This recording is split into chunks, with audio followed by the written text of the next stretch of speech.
नमस्कार, तू हिरे माझं मितवा या सिरियलच्या आजच्या भागामध्ये आपण पाहत आहोत. इथे पहिल्यांदाच किस केलेला असतो ईश्वरीने आनंदाच्या भारामध्ये, आणि तो किस इथे अर्णवने का पेपरवरती चांगला स्टॅम्प करून घेतला आहे, पण तो आता ईश्वरीपासून लपवून ठेवतो आहे. ईश्वरी मात्र म्हणत असते की मी पहिल्यांदा एवढं प्रेमाने केलं आणि लगेच तुम्ही माझ्याशी किती भांडलात आणि एवढा पुसून पण टाकलात, मला अजिबात पटलेलं नाही. अर्णव वाद घालता घालता म्हणू लागतो, मीडियासमोर जर असं केलं असतं कसं दिसलं असतं ते, बरं झालं मीडिया तोपर्यंत गेलेली होती. तर ईश्वरी म्हणते, असा कसा माझा नवरा आहे, त्याला अजिबात माझं किस्सं पडलेलं नाही, वरतून स्वतःची इमेज जपतोय. अरे एखाद्या व्यक्तीला जर मी किस दिला असतं तो किती आनंदी झाला असता, अगदी पेपरमध्ये बातमी द्यावा एवढा खुश झाला असता. तुम्ही मात्र मला अजिबात काहीच समजत नाही, तुमची बायको पण एवढा पण अधिकार नाही एक मैत्रीण म्हणून सुद्धा. असा वाद इथे आपल्याला घालताना दिसेल प्रेमाचा. ईश्वरी आणि अर्णव मुद्दाम तिची मजा घेत आहे, तिला दाखवतोय की मला काही फरकच पडत नाही. इथे आकाशला इतकं लागलेला असतो आणि आकाश आता घरी जायचा विचार करतोय, रात्र झाली आहे. त्या एकट्याने जाऊ नये म्हणून नम्रता सांगत असते की मी तुमच्यासोबत येते, पण इथे शुभंकर म्हणतो काही गरज नाही, मी जातो त्याला सोडवायला. आणि दोघांनाही इथे आकाश सांगत असतो तुम्ही दोघंही माझ्यासोबत येऊ नका, मी एकटा जाऊ शकतो, एवढं लागलं तरी एकट्याने जायचं नाही, शुभंकरचा हट्ट असतो मी तुला सोडवायला येईल. आता सुप्रिया पण म्हणत असते की शुभंकर तू व्यवस्थित आकाशला घरी सोडून ये, आता कोणीही वाद घालू नका.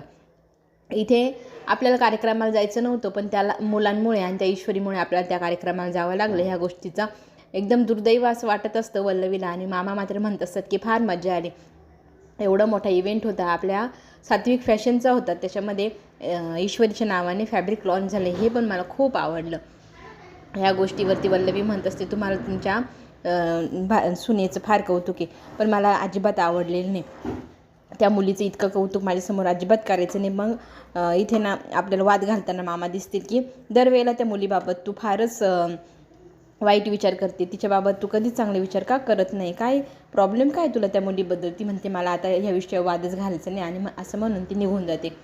इथे ना औषधं घेताना बॉटलचं झाकण काही ईश्वरीची आणि खोले ना, ती खूप प्रयत्न करत असते, आणि अर्णवचं तिचं भांडण झाल्यामुळे त्याच्याशी बोलायचं नसते तिने ठरवलेलं आहे, त्याच्यामुळे ती त्याची मदतही मागत नाही.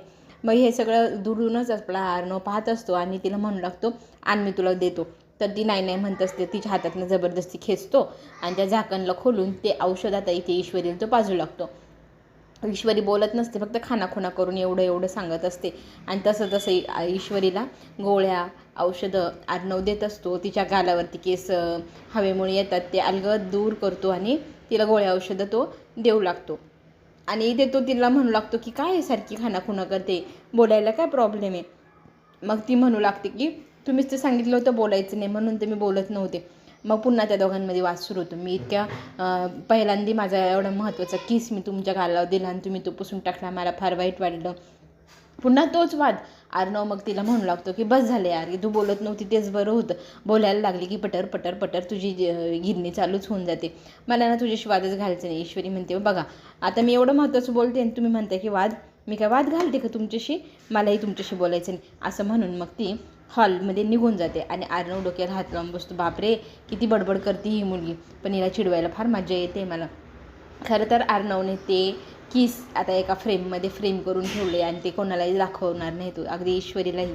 आता आकाश आणि नम्रता बोलत असतात आकाशबद्दल ना, नम्रताला टेन्शन आलेलं असतं, वाईट वाटत असतं, इतकं लागले, तर ती त्याला सांगत असते दुखलं तर तुम्ही मलम लावा, गोळी खा, स्वतःची काळजी घ्या, आणि मला ना खरं तुम्हाला सोडावंसंच वाटत नाही. इतकं रोमॅन्टिक मूडमध्ये दोघंजणं असतात. आणि प्रेमा खातर इथे नम्रता रडत असते, तर तिच्या अश्रू पुसत आकाश तिला म्हणू लागतो की तू जर अशीच रडत राहिले तर मी तुझा चेहरा असा रडका आठवू का, मला माझी नम्रता अशी हसरी हवी आहे. त्यातच हे सगळं दृश्य पाहून खरं तर शुभंकरला संताप होत असतो आणि तो चिडचिड करू लागतो. नम्रताला म्हणतो आता मी नेऊन सोडू का याला, सोडतीस का त्याला, आणि लगेच त्याला तो घरी सोडवून येतो. शुभंकर बाहेरनंच निघून जातो. आता इथे ईश्वरी विचारू लागते की काय झालं भाऊजी, तुम्ही दिवसभर कुठे होतात, आणि फोनही लागत नव्हता. तर त्याच्या हाताला लागलेले जखमा वगैरे पाहून आता ईश्वरीला टेन्शन येतं. त्याला ती म्हणू लागते की काय झालं, तुम्ही कुठे होतात, इतके पटरपटर प्रश्न विचारते, काही प्रश्नाचं उत्तर काही तिथे देता आलेलं नसतं आकाशला. शुभंकर मात्र संताप करून घेत असतो. त्याचीच चूक झाली, त्याने आकाशला मारलं, त्याच्यामुळे नम्रता आणि आकाश इतके जवळ आले, एकमेकांची इतकी काळजी करू लागले. ह्या गोष्टीची शिक्षा तो स्वतःला करून घेऊ लागतो आणि स्वतःला काठीने सटसट मारू लागतो, स्वतःला शिक्षा करून घेतो.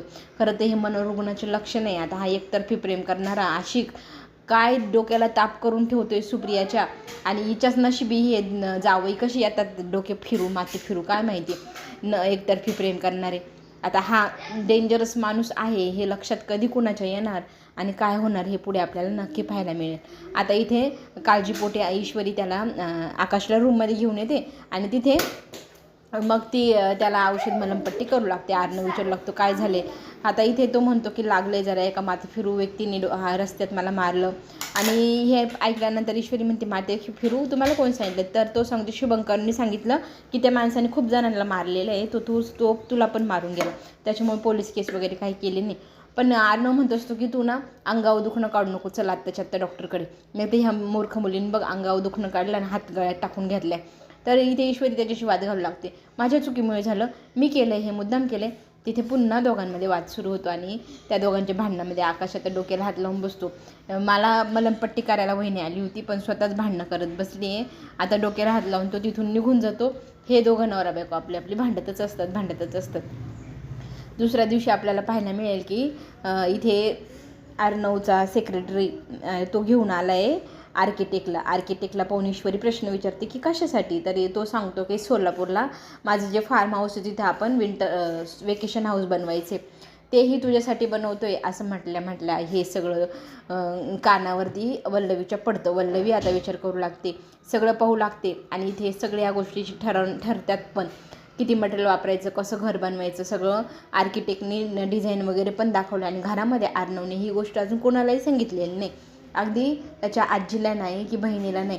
मग लगेचच त्यात तेल मीठ मिरची लावण्याचा विचार वल्लवी करते आणि वल्लवी लगेच घाई गडबडीत जाऊन हे सगळं काही अंजलीच्या कानावर घालू लागते. अंजलीला म्हणू लागते की तुझा भाऊ तुझ्या किती प्रेमात होता, तुझ्यासाठी काय काय करायचं आणि आज सगळं काही तुला विसरून गेलं आहे. सगळं काही त्या ईश्वरीसाठीच करू लागलं आहे आणि ह्या घर प्रॉपर्टी सगळी तिच्या नावाने फॅब्रिक लॉन्च करतोय, सगळं काही तिच्यासाठी करतोय. मग तुझं काय गं, मला असं वाटतं तुझी या घरावरची पकड कमी होते, तू आता चांगलं लक्ष द्यायला हवं, तुझे अधिकार बजवायला हवे तूच, असं म्हणत तिच्या कानामध्ये. आता इथे बरोबर वल्लवीने सुडाची भावना आणखी वाढवली आहे.